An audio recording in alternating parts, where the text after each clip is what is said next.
I'm a 28-year-old woman, and I've just come out of a 5-year relationship with my now ex-fiancé, Matt, who's 30. I've got a lot to unpack here, but it all started with this feeling I couldn't shake off for years, that I was never truly Matt's first choice. It's a tough pill to swallow, especially when you've invested so much time and love into a relationship, hoping it would all be worth it. Spoiler alert, it wasn't. Let me backtrack a bit. Matt and I started dating 5 years ago. We met at a mutual friend's party, and he was everything I thought I wanted. He was funny, attentive, and made me feel like I was the center of his universe, at least in the beginning. But as the relationship grew, so did the shadow of someone I had never met but felt like I knew all too well, his ex, Rebecca. Rebecca was Matt's college sweetheart. They dated for 4 years before she moved abroad for her career. From what I heard, their breakup wasn't because they fell out of love. It was just bad timing. I didn't think much of it at first. We all have past relationships, right? But Matt wasn't just holding on to memories, he was holding on to her. In the early days, it was subtle. Matt would drop little comments like, "Oh, you'd love this Thai place, it was Rebecca's favorite," or "Rebecca and I used to hike this trail all the time." It was weird, sure, but I brushed it off. He was with me now, and I didn't want to come off as insecure. But these comments kept coming like an uninvited guest at every date, every dinner, every moment we shared. A year into our relationship, things got serious. We moved in together, and that's when I started noticing more. Matt kept old photos of him and Rebecca, not just in a dusty box but in a folder on his phone that he looked at occasionally. I found a playlist on his Spotify titled Rebecca's Songs. Again, I tried to rationalize it.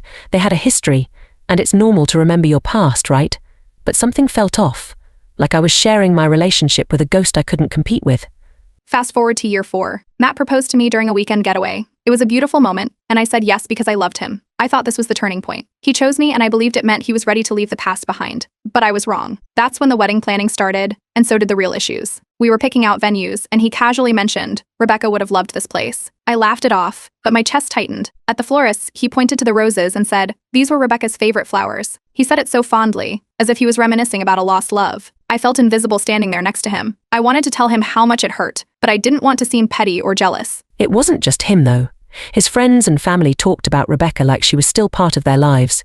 His mum once called me Rebecca by accident, and then laughed it off, saying, "Oh, you two are just so similar." It stung, but I smiled through it. I tried to convince myself that I was being paranoid.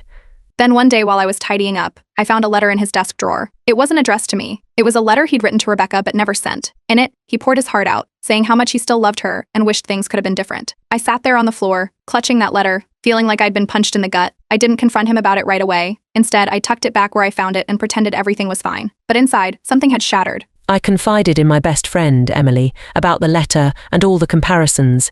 She told me I was overreacting, that I should be happy because he chose to propose to me, not her. Emily made it seem like I was making a big deal out of nothing, so I tried to let it go. I convinced myself that planning the wedding was just stressful, and once we were married, it would all be okay.